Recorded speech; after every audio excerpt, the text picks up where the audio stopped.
Picture this. You're holding a book. The cover says Mrs. Dalloway by Virginia Woolf. But here's what you don't know. For 3 years, Virginia Woolf called this masterpiece something completely different. Something that would have changed how you read every single page. The original title? The Hours. Just 2 words. But those 2 words unlock a secret architecture hidden inside one of the greatest novels in English literature. A secret about time, about memory, about how we measure a human life. And here's the twist. The title almost stayed The Hours until someone changed it at the last minute. I'm Miss X, and on this channel, we don't just read classic literature, we excavate it. We dig for the layers most readers never see. And today, we're going deep into one of the most overlooked details in literary history. Why The Hours became Mrs. Dalloway, and what that change cost us. Now, you might be thinking, why does a title change from 100 years ago matter to me? Here's why. In 1925, Virginia Woolf was wrestling with the same question we ask ourselves every single day in 2025. How do we live when the clock is always ticking? When Big Ben or your phone notifications constantly remind you that time is running out, Woolf understood something we've forgotten. There are 2 types of time. Clock time that controls us, and psychological time, the time inside our heads where a single moment can feel like eternity, or 30 years can flash by in a heartbeat. By the end of this video, you'll understand why The Hours is the key to unlocking Mrs. Dalloway. You'll discover what Woolf's publisher didn't want you to see. You'll learn why a famous American novelist stole the original title 73 years later. And most importantly, you'll never read this novel or experience your own hours the same way again. Here's our journey. First, we'll uncover the birth of The Hours in Woolf's diaries from 1922. Then, we'll decode the 2 types of time battling inside the novel and inside Clarissa Dalloway's mind. Next, we'll expose why the title was changed and what literary crime was committed in that decision. After that, we'll see how the structure of Hours actually works on every page. We'll fast forward to 1998, when Michael Cunningham resurrects the original title for his own masterpiece. And finally, I'll show you how to read Mrs. Dalloway as The Hours and why it will blow your mind. Because here's the truth. Virginia Woolf knew, and her publisher tried to hide. We're not reading about a woman. We're reading about time itself. And time is running out. Let's begin. Let's go back to October 1922. Virginia Woolf sits down at her writing desk in Richmond, London. She's just finished Jacob's Room, and she's already planning her next novel. In her diary, which we can read today, she describes a new project. But here's what's fascinating. She never calls it Mrs. Dalloway. Not once. Every single diary entry, every letter to friends, every conversation with her publisher for the next 3 years, she calls it The Hours. Think about that commitment. 3 years. That's roughly 1,000 days of writing, revising, agonizing over every sentence. And through all of that, the title remained constant. The Hours. This wasn't a working title she was planning to change. This was the novel's identity, its DNA, its soul. By autumn 1924, Woolf completes the manuscript. She's exhausted. She's pushed the boundaries of what a novel can do. No traditional plot, no chapter breaks, just consciousness flowing from one character to another across a single day. The title page reads, The Hours by Virginia Woolf. This is how she envisioned her masterpiece being introduced to the world. So why The Hours? Why did Woolf choose this title and stick with it so fiercely? The obvious answer is that the novel takes place over 1 day from morning to midnight. We're literally following the hours of Clarissa Dalloway's life.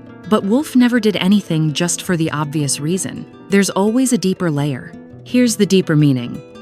Hours is both singular and plural in its feeling. 1 hour, the hours. Each hour is its own universe, complete, finite, irreplaceable. But hours also accumulate into a life. They pile up, they haunt us. Clarissa is 52 years old. How many hours has she lived? How many hours does she have left? Every hour that Big Ben strikes is both a gift and a theft. But there's something even more radical happening here. Woolf wasn't just writing about one woman's hours. She was writing about the hours, the fundamental unit by which we measure human existence. Not days, not years, not decades, hours. Because hours are small enough to feel, to count, to lose track of, to mourn. When you waste a day, it's abstract. When you waste an hour, you feel it in your bones. And here's where it gets personal. Woolf herself was obsessed with time. She suffered from what we now call bipolar disorder periods of intense creativity followed by devastating depression. For her, time felt different than it did for other people. Sometimes an hour felt like a minute, sometimes a minute felt like an eternity. She was living proof that clock time and psychological time are not the same thing. The hours was her way of saying, I'm going to show you how time actually works in a human mind. Now let's talk about what the hours signals to a reader before they even open the book. When you see a title like Jane Eyre or David Copperfield or Yes, Mrs. Dalloway, you expect a character study. You expect to follow one person's journey. The title centers a human being, but the hours? That's not about a person. That's about time itself. It's a philosophical statement disguised as a simple title. Imagine walking into a bookstore in 1925 if this book had been published as The Hours. You'd pick it up, intrigued. Hours of what? Whose hours? Why hours? And not days or moments. The title creates a question. It creates tension. It promises you're not getting a conventional novel. You're getting something experimental, something that will mess with your perception of time. And that's exactly what Woolf delivers. But here's the tragedy. Woolf fought for this title. She believed in it. She structured the entire novel around it, 10 major chimes of Big Ben dividing the narrative into temporal units. The whole architecture depends on you, the reader, being conscious of hours passing. And then, just months before publication, someone decided that the hours wasn't commercial enough, wasn't accessible enough, wasn't safe enough. And so the hours died. Or so they thought. Because 73 years later, another writer would resurrect this title and make it immortal. But we'll get to that. First, we need to understand what Woolf was actually doing with time inside the novel. Because The Hours isn't just a title, it's an instruction manual for how to read the book. Which brings us to the heart of everything, the two types of time that are at war inside this novel. One type of time that enslaves us, and another type of time that might just set us free. Imagine you're Clarissa Dalloway. You're walking through London on a beautiful June morning. You're thinking about flowers, about your youth, about a kiss you shared with Sally Seton 30 years ago. And then, boom, Big Ben strikes. 10 o'clock. And suddenly, you're ripped out of your memories and thrown back into the present moment. That's what Big Ben does throughout this novel. It's not just telling time, it's enforcing time. Listen to how Woolf describes Big Ben's chimes. She writes, first a warning, musical, then the hour, irrevocable. That word, irrevocable, it means unchangeable, final, done. Once an hour strikes, you can never get it back. The hour is gone forever. And Woolf uses this exact phrase multiple times throughout the novel. It's like a death knell. Every hour that passes is an hour of your life you've spent, or wasted, or simply lost. But Big Ben is more than just a clock. It's a symbol of patriarchal authority. Think about it, this massive tower, phallic in shape, dominating the London skyline, owned by the British government. It literally overlooks Parliament, the seat of male power. And what does it do? It tells everyone, especially women like Clarissa, how to organize their time, when to wake, when to lunch, when to prepare for parties. Clock time is masculine time. It's external, it's imposed, it's about control. And here's what's brilliant. Big Ben strikes 10 times in the novel. 10 distinct chimes that divide the narrative. 10 reminders that time is marching forward whether you like it or not. Woolf uses these chimes as chapter breaks in a novel that has no chapters. Every time Big Ben strikes, we shift sometimes to a different character, sometimes to a different emotional register. The clock structures the entire book. It's the skeleton underneath the flesh of consciousness. For Clarissa, Big Ben is almost like an enemy. She feels what Woolf describes as a particular hush or solemnity, an indescribable pause, a suspense right before it strikes. It's like she's holding her breath, because once that bell rings, another hour of her 52-year-old life is officially over. She's 1 hour closer to death, and she knows it. We all know it. That's the terror of clock time. But then there's the other time, the time between the chimes. This is where Woolf performs magic. Between 10 a.m. and 11 a.m., just 60 minutes on the clock, Clarissa lives through entire years. She's 18 again, standing at Borton. She's watching Sally run across the lawn. She's feeling Peter's proposal and her rejection. She's experiencing the most exquisite moment of her entire life when Sally kissed her. All of this happens in the space of a few pages, supposedly just minutes of real time. This is what the French philosopher Henri Bergson called durée, duration, or psychological time. It's time as we actually experience it in our minds, not as it's measured by clocks. Have you ever had this happen? You're sitting in a boring meeting, and 15 minutes feels like 3 hours. Or you're with someone you love, and 3 hours feels like 15 minutes.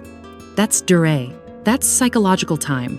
Time in the mind has nothing to do with time on the clock. Woolf understood this better than almost any writer in history. She knew that our minds don't move forward in neat, linear fashion. We jump, we loop, we spiral.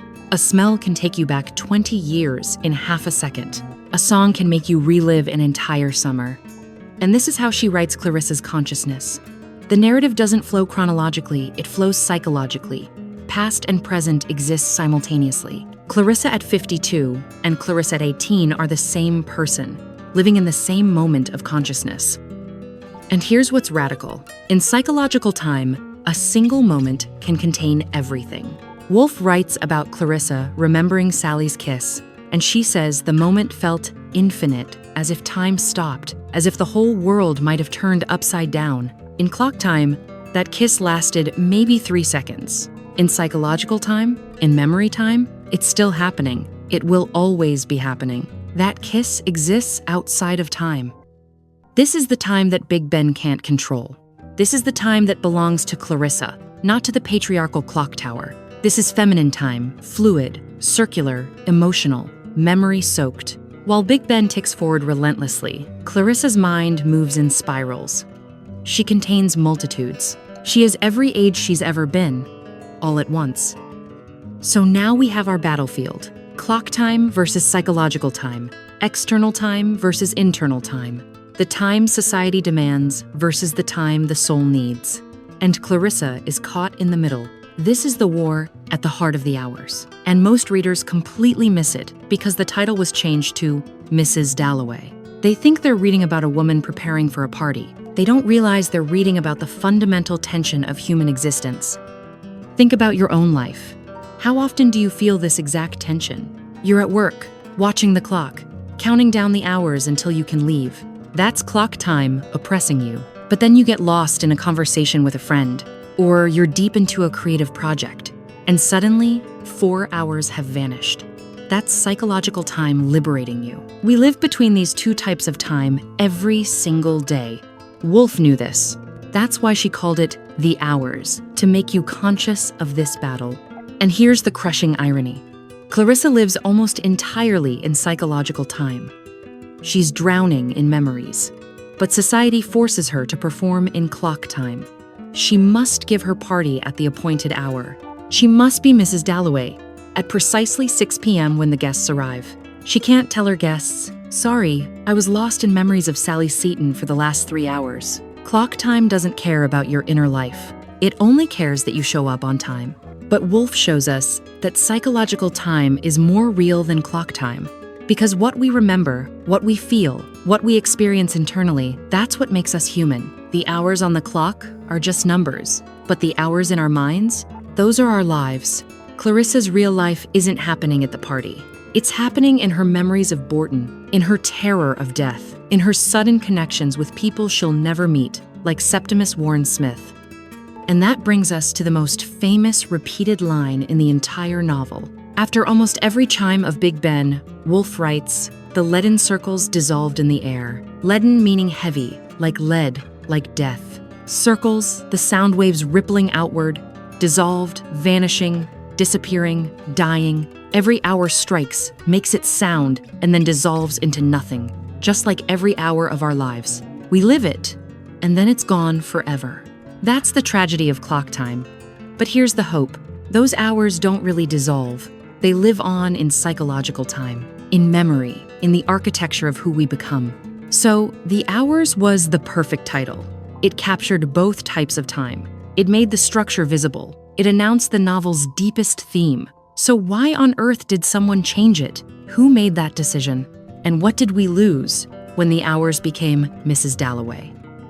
That's what we need to uncover next. Early 1925. Virginia Woolf has finished her manuscript. For 3 years, it's been The Hours. She's written it in her diary dozens of times. She's discussed it with friends, using that title. It's not a working title, it's the title. And then, just months before publication, something happens. The publisher gets nervous. Now, we don't have a smoking gun document that says exactly who made this decision or why. But we can piece together what happened from correspondence and publishing records of the era. The concern was simple. The Hours was too abstract, too philosophical, too unmarketable. Remember, this is 1925. Modernist literature is still shocking to mainstream readers. Joyce's Ulysses had only been published 3 years earlier and was banned in multiple countries. Publishers were terrified of anything too experimental. So someone, maybe her editor, maybe her publisher at Hogarth Press, suggested a change. What if we call it after the main character, Mrs. Dalloway? It's concrete, it's a person. Readers can grasp onto it. It's safe. And Woolf, exhausted from 3 years of writing this impossibly complex novel, possibly agreed. Or maybe she fought and lost. We'll never know for certain. But the title changed. The Hours died. Mrs. Dalloway was born. And you know what? The strategy worked. The book sold. Critics praised it. Virginia Woolf became even more famous. Mrs. Dalloway became a classic. But here's what haunts me. How many readers picked up this book thinking they were getting a straightforward character study? How many people read it cover to cover and missed the revolutionary structure because the title didn't prepare them for it? The title, Mrs. Dalloway, hides the very thing that makes the novel great. Let's do a thought experiment. Imagine you're in a bookstore in 1925. You see 2 books on the shelf. One is called Mrs. Dalloway. The other is called The Hours. Which one sounds more radical? Which one sounds like it's going to challenge your understanding of reality? Mrs. Dalloway sounds like a social novel. Drawing room conversations, tea parties. You know what you're getting. But The Hours? That's a promise of something deeper, something that's going to make you think about time itself. By changing to Mrs. Dalloway, the publishers accidentally or maybe deliberately shifted the focus from structure to character, from time to person, from the universal to the particular. Readers started asking, who is Mrs. Dalloway? What is she like? What happens to her? Instead of asking, how do we experience time? What is the relationship between memory and present? How do the hours of our lives accumulate into meaning? Those are the questions The Hours would have demanded. And here's the tragedy within the tragedy. Look at the title Mrs. Dalloway itself. Not Clarissa Dalloway, not Clarissa, but Mrs. She's defined by her marital status. She's Mrs. Richard Dalloway. She doesn't even get to keep her first name. The title performs the exact loss of identity that the novel critiques. It's almost like a cruel joke. Woolf writes this brilliant novel about a woman struggling to maintain her sense of self despite social expectations. And then the title reduces her to Mrs. Somebody's wife. But there's also an accidental brilliance here. Because the title Mrs. Dalloway is so conventional, so safe-sounding, it makes the radicalism of the novel even more shocking when you discover it. You pick up a book expecting a pleasant Victorian-style novel about a society lady, and instead you get stream of consciousness, fractured time, queer desire, suicide, and existential terror. The conservative title makes the revolutionary content hit harder. Maybe that wasn't intentional, but it worked. But let's dig deeper into this name. Because Woolf was too smart to let this title change happen. without embedding some meaning into it. Throughout the novel, Clarissa herself is obsessed with this question. Who is she, really? At one point, she thinks to herself that she's not even Clarissa anymore. She's become Mrs. Richard Dalloway. She's lost her individuality to marriage, to social role, to time. So, the title Mrs. Dalloway actually reinforces one of the novel's central themes, the erasure of female identity through social convention. Every time someone calls her Mrs. Dalloway, they're participating in that erasure. They're forgetting that she was once Clarissa, wild, passionate Clarissa, who kissed Sally Seton and felt the world turn upside down. That Clarissa still exists inside Mrs. Dalloway, but she's buried, hidden, suppressed by the weight of propriety and time. And here's something most readers never notice. The novel opens with the line, Mrs. Dalloway said she would buy the flowers herself. Not, Clarissa said, Mrs. Dalloway. It's like Woolf is immediately establishing that we're not going to meet the real person. We're going to meet the social role, the mask, the performance.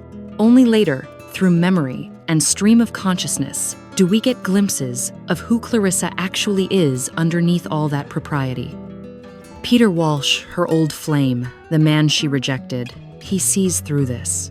He thinks to himself that Clarissa has become the perfect hostess, but he mourns the loss of the girl she used to be. Even Clarissa herself feels it. She has this devastating moment where she realizes she's playing a part, and she's not sure if there's anything real left underneath. The name Mrs. Dalloway is a prison, and the novel is about her attempting to escape that prison, if only in her mind, if only for a few hours. So yes, we lost the hours as a title, but Woolf made sure that Mrs. Dalloway wasn't just a safe, marketable alternative. She weaponized it. She turned it into a critique. Every time you read that title, you should feel the irony. You should feel the loss. You should understand that this woman's identity has been stolen from her by social convention, just as the novel's true identity was stolen by publishing convention. So the title changed, the book was published, and for 70 years, most readers thought of this novel as Mrs. Dalloway. But Woolf had built something into the structure itself, something that couldn't be erased by a title change. She had built the hours into the very fabric of the narrative, and that's what we need to see next. Here's where Virginia Woolf's genius becomes undeniable. Even though they changed her title, she made sure the hours was permanently embedded in the novel's DNA. How? Through one of the most radical structural decisions in literary history. Open Mrs. Dalloway to any page. Look at the table of contents. What do you see? Nothing. There are no chapters. None. The entire novel is one continuous flow from the first sentence to the last. But the novel isn't actually structureless. It has a hidden architecture, and that architecture is time itself. Instead of chapters, Woolf uses the chimes of Big Ben to divide the narrative. The clock becomes the table of contents. The hours become the chapters. This was revolutionary in 1925. Most novels had neat divisions, Chapter 1, Chapter 2, Chapter 3. But Woolf said, no, life doesn't come in chapters. Life comes in hours, and consciousness flows continuously between them. Let me show you exactly how this works. Big Ben strikes 10 major times throughout the novel, 10 temporal markers. The first chime comes early 10 o'clock in the morning, right after Clarissa has started shopping for flowers. The clock announces itself with that famous phrase, first a warning, musical, then the hour, irrevocable. And immediately, we shift. The narrative moves from Clarissa's consciousness to someone else's. The chime acts like a scene break, a transition point, a breath. The sixth chime comes at 1:30 in the afternoon. Hugh Whitbread and Richard Dalloway are having lunch with Lady Bruton. The clock strikes again, and we pivot. We move through the city, through different minds, but always tethered to this relentless forward march of hours. The eighth chime comes at 6 o'clock, right as Clarissa's party begins. Each chime is a boundary. Each hour is a contained world. This is the hours, made visible on every page, even if the title doesn't announce it. And here's what's so brilliant about this technique. Woolf uses the clock to create unity in a novel that could otherwise feel completely fragmented. We jump from Clarissa to Peter to Septimus to Rezia to Richard. The consciousness keeps shifting. But Big Ben is the thread that ties everything together. Every character hears those chimes. Every character is living through the same hours. The clock creates simultaneity. It reminds us that all these separate lives are happening at the same time, in the same city, under the same sky. But here's where Woolf does something even more remarkable. Between those chimes in the spaces between the hours, she performs temporal magic. She stretches time, she compresses it, she bends it. Let me give you a concrete example. There's a section where Clarissa is alone in her room, looking in the mirror. In clock time, this moment probably lasts 3, maybe 5 minutes. But Woolf writes 15 pages for 5 minutes. What happens in those pages? Clarissa thinks about Sally Seton. She remembers Borton. She relives the kiss. She contemplates death. She feels terror and joy simultaneously. She questions her entire life, all in 5 minutes. This is the brilliance of the hours concept. An hour of clock time can contain lifetimes of psychological time. A single moment, if you pay attention to what's happening in consciousness, is infinite. Conversely, Woolf can compress hours into a single paragraph. There's a moment where several hours pass, Richard goes to lunch, has conversations, makes decisions, and Woolf summarizes it in just a few sentences. Because those hours, while they happened in clock time, didn't contain much psychological weight. They were routine, forgettable, so they get compressed in the narrative. This is how we actually experience time in real life. Boring hours evaporate. Intense moments expand. And this is why The Hours was the perfect title. Because the novel isn't about the equal passage of time, tick, tick, tick, every minute the same. It's about how hours feel different depending on what's happening inside them. An hour of party preparation feels short. An hour of existential crisis feels eternal. An hour remembering your youth can contain 30 years. Woolf understood that the clock lies. The hours aren't equal, they're elastic. They're subjective, they're psychological. Now I want you to notice something that most readers completely miss. After nearly every single chime of Big Ben, sometimes immediately, sometimes a sentence or two later, Woolf writes this exact phrase. The leaden circles dissolved in the air.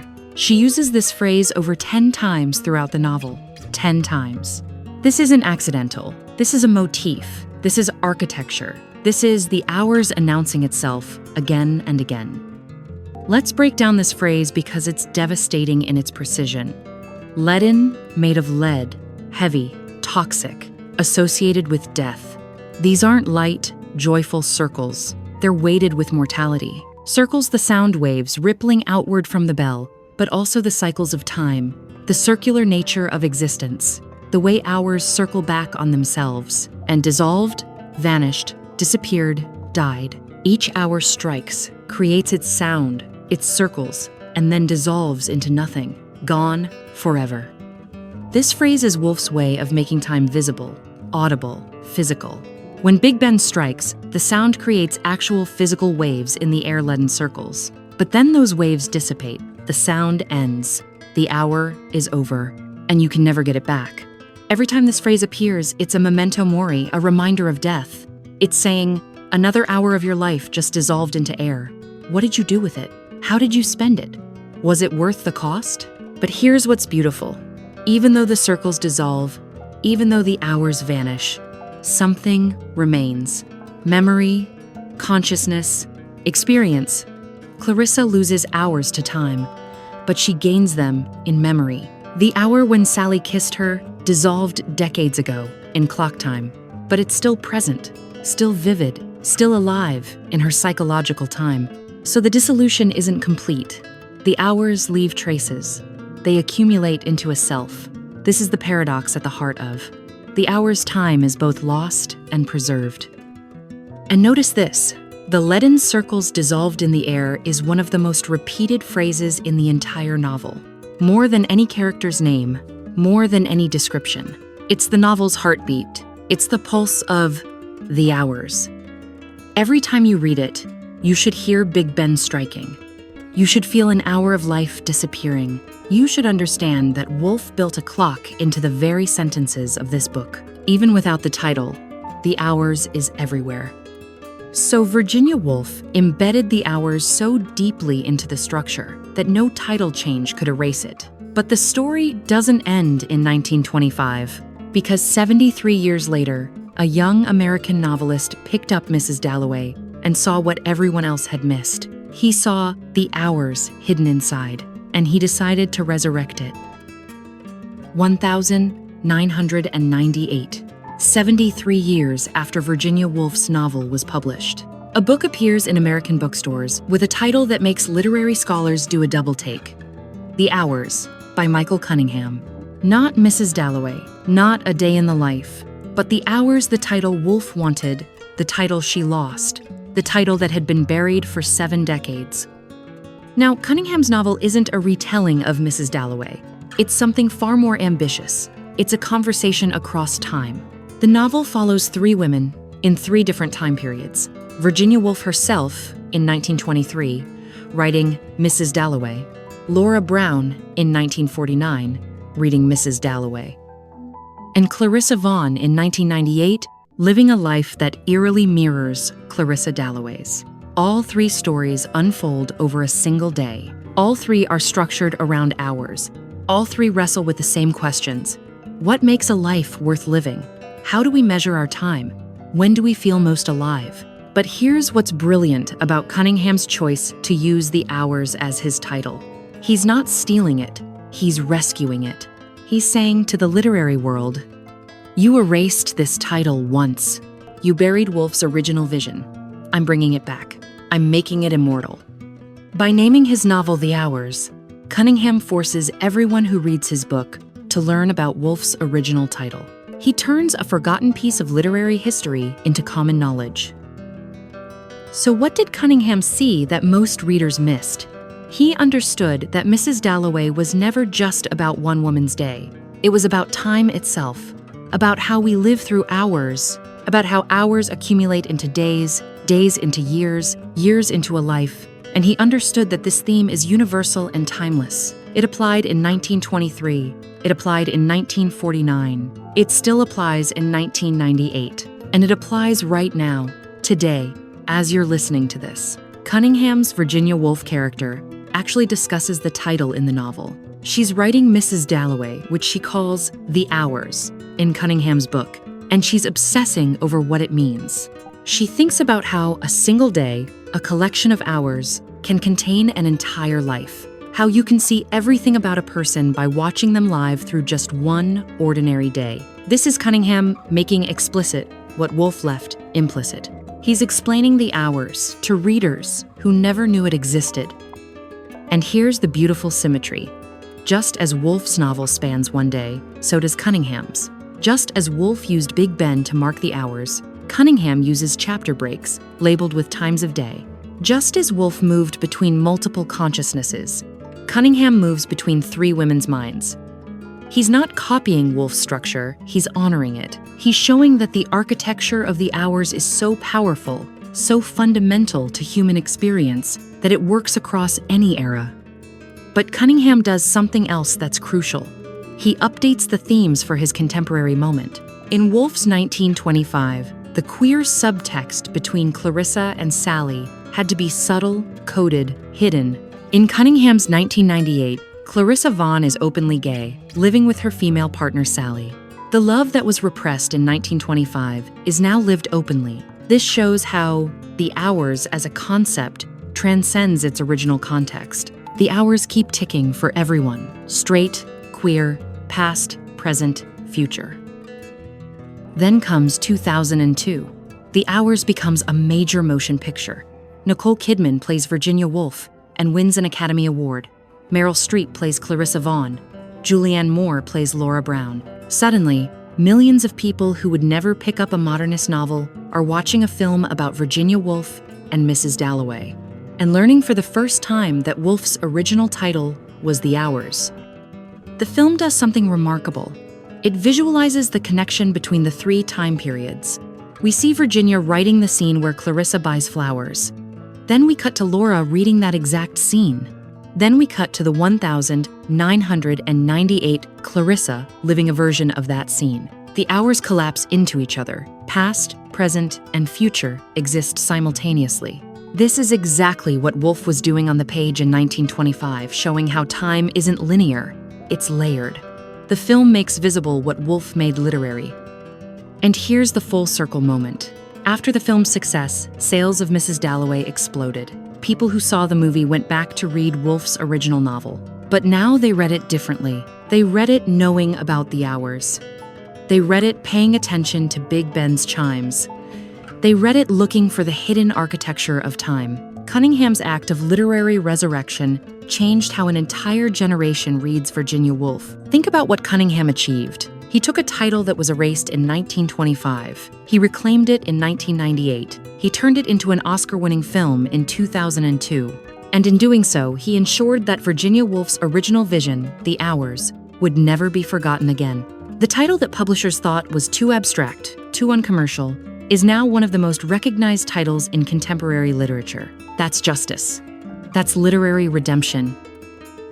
So why does The Hours as a title resonate so powerfully across nearly a century? Because it names something we all feel, but rarely articulate. We're all living through hours. Right now, as you listen to this video, you're spending hours of your life. These specific hours, this specific day, will never come again. The leaden circles are dissolving in the air even as we speak. In our contemporary moment, we're more obsessed with time than ever. We track our hours with apps. We monetize our time. We feel guilty about wasting time.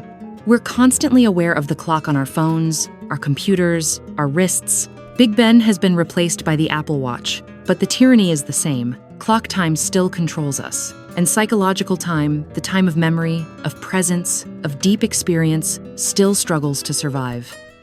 That's why The Hours matters more now than it did in 1925. Woolf was ahead of her time. She saw that modernity would make us slaves to the clock. She saw that we'd lose touch with psychological time.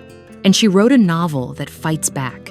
That says, yes, the hours are ticking away. Yes, we're all moving toward death. But within those hours, if we pay attention to consciousness, to memory, to the richness of inner life, we can find infinity. We can find meaning. We can find what makes us human. So now you know the full story. You know about the hours that was lost and found. But here's the question. What does this mean for you? How should you read Mrs. Dalloway now, armed with this knowledge? That's what we need to explore in our final section. All right. Here's where everything we've discussed becomes practical. You now know the secret history of this novel. You know about the lost title. You understand the architecture of hours. So here's my challenge to you. The next time you read Mrs. Dalloway, or if this is your first time, I want you to do something radical. Before you open the book, mentally cross out the title on the cover. Replace it with The Hours. Actually visualize it. See those two words, The Hours, by Virginia Woolf. Now read the first line with that title in mind. Mrs. Dalloway said she would buy the flowers herself, but you're not reading about Mrs. Dalloway anymore. You're reading about the hours. So that first line becomes, in this hour, right now, at this moment, a woman decides to buy flowers. It's not about who she is, it's about what she's doing with this particular hour of her life. Do you feel the shift? The emphasis moves from character to time, from identity to experience. As you read through the novel, pay obsessive attention to every time Big Ben strikes. Don't just skim over it. Stop, notice it, count the chimes, track what hour it is. And then notice what happens immediately after, how Woolf shifts consciousness, how she moves between characters, how she uses that chime as a structural marker. You're watching the novelist using time itself as her organizing principle. This is The Hours revealing itself to you. And here's the game changer. Every time you read the phrase, the leaden circles dissolved in the air, pause. Think about what just happened in that hour. Think about what dissolved, what moment just passed forever. Feel the weight of that loss. This is Woolf asking you to be conscious of time while you're reading about consciousness. She's making you experience what her characters experience, the relentless passage of hours, and the simultaneous expansion of psychological time within them. Now let's talk about why this matters in 2025, or whenever you're watching this. We live in what I call the age of time anxiety. We're drowning in productivity culture. We're told to optimize our hours, to maximize our time, to track everything with apps and spreadsheets. We monetize every minute. We feel guilty for unproductive hours. We doom scroll for hours and then wonder where our day went. Sound familiar? Virginia Woolf saw this coming a century ago. She understood that modern life would turn time into a commodity, into something external that controls us. Big Ben in 1923 is your phone notifications in 2025. The tyranny is the same. Clock time telling you what to do, when to do it, how to measure your worth by your productivity. And Woolf wrote, "The Hours as a rebellion against exactly this." The novel asks, what if there's another way to experience time? What if instead of counting hours as units of productivity, we experience them as containers of consciousness? What if an hour spent in memory is more valuable than an hour spent being productive? What if the time you spend thinking, feeling, remembering, connecting, what if that's the real time and clock time is the illusion? This is why reading Mrs. Dalloway as The Hours is actually a political act in our current moment. It's a refusal to let clock time dominate. It's a reclaiming of psychological time. Every time Clarissa drifts into memory, every time she spends pages thinking about one moment with Sally Seton, she's resisting the productivity paradigm. She's saying, this hour belongs to me, not to society, not to the clock, to me and my consciousness. So what's the ultimate message of The Hours? It's paradoxical, like all great truths. On one hand, time is running out. The hours are ticking away. Big Ben keeps striking. The leaden circles keep dissolving. We're all moving toward death, 1 hour at a time. This is terrifying. This is the source of Clarissa's anxiety, of Septimus's despair.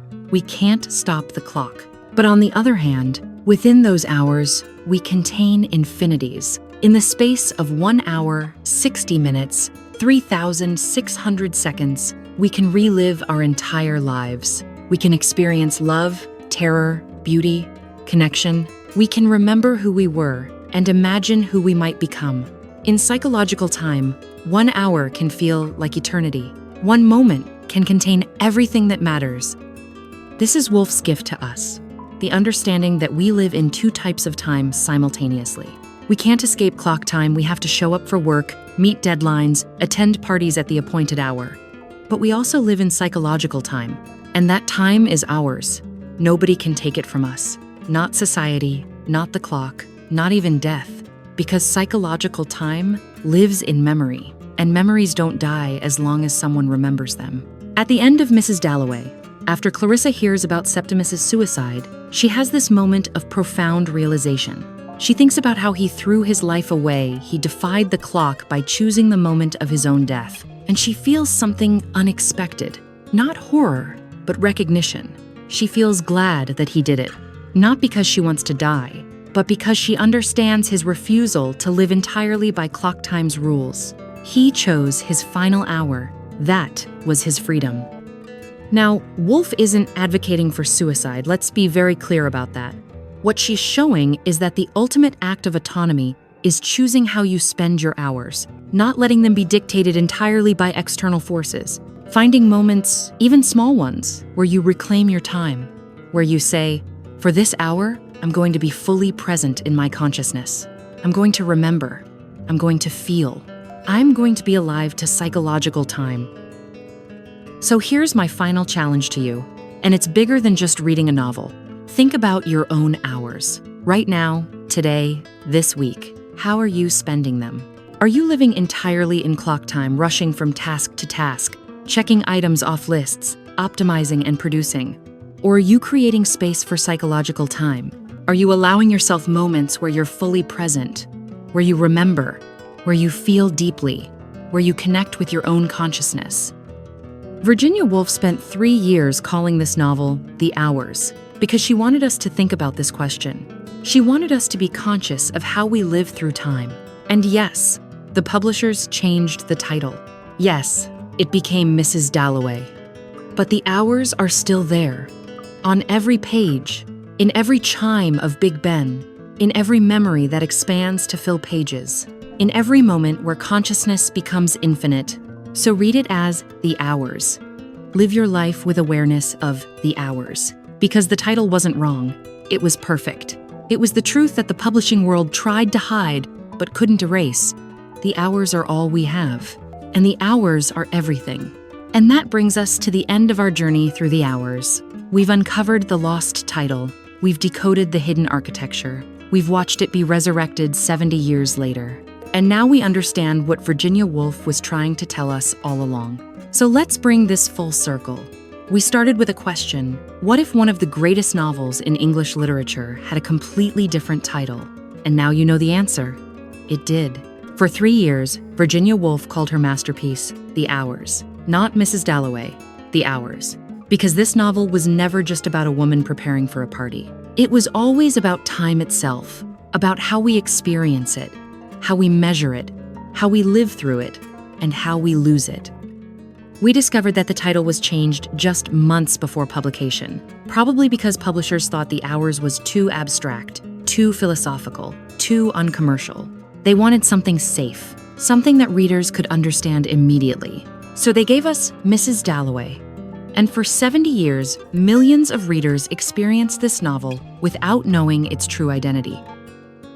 But Virginia Woolf was too brilliant to let a title change destroy her vision. She embedded the hours into the very architecture of the novel. She used Big Ben's chimes to divide the narrative. She showed us 2 types of time clock, time that controls us, and psychological time that liberates us.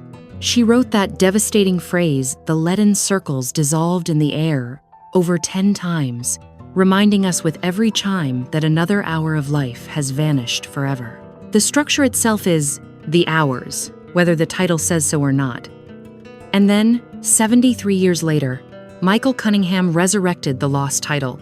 He wrote his own novel called The Hours, honoring Woolf's original vision and bringing it into the 20th century. The book became a bestseller. It became an Oscar-winning film, and suddenly everyone knew what only scholars had known before, that Mrs. Dalloway was supposed to be The Hours all along. The title came home. Now here's what I want you to do. If you haven't read Mrs. Dalloway, go read it, but read it as The Hours. Let that title guide your understanding. Pay attention to every chime of Big Ben. Notice how time expands and contracts. Feel the weight of each hour as it dissolves into air. And if you have read it before, read it again with this new knowledge. I promise you, it will be a completely different experience. You'll see the architecture you missed. You'll feel the urgency that Woolf intended. And then, if you really want to go deep, read Michael Cunningham's The Hours. See how he takes Woolf's original concept and extends it across 3 time periods. See how the idea of hours of living consciously through time applies to Virginia Woolf in 1923, to a housewife in 1949, to a modern woman in 1998. See how this theme is truly timeless. If this deep dive into The Hours opened your eyes to something you never knew about a classic novel, please hit that subscribe button. This channel is dedicated to excavating the hidden layers of great literature, the secrets that are buried in plain sight, the stories behind the stories. Every week, we uncover something that will change how you read the classics. You don't want to miss it. But before you go, I want to hear from you. Drop a comment below and tell me, do you prefer the title The Hours or Mrs. Dalloway? Now that you know the full story, which title do you think better captures what the novel is actually about? And be honest, did you know about this title change before watching this video? I'm genuinely curious to know how many people were aware of this literary secret. Also, tell me, what other classic novels do you think might have hidden secrets like this? What other books should we excavate on this channel? I read every single comment, and your suggestions often become future episodes. So let me know what literary mysteries you want solved. Thank you for spending this hour with me. Until next time, remember, you're not just living days, you're living hours, and each one matters. See you soon.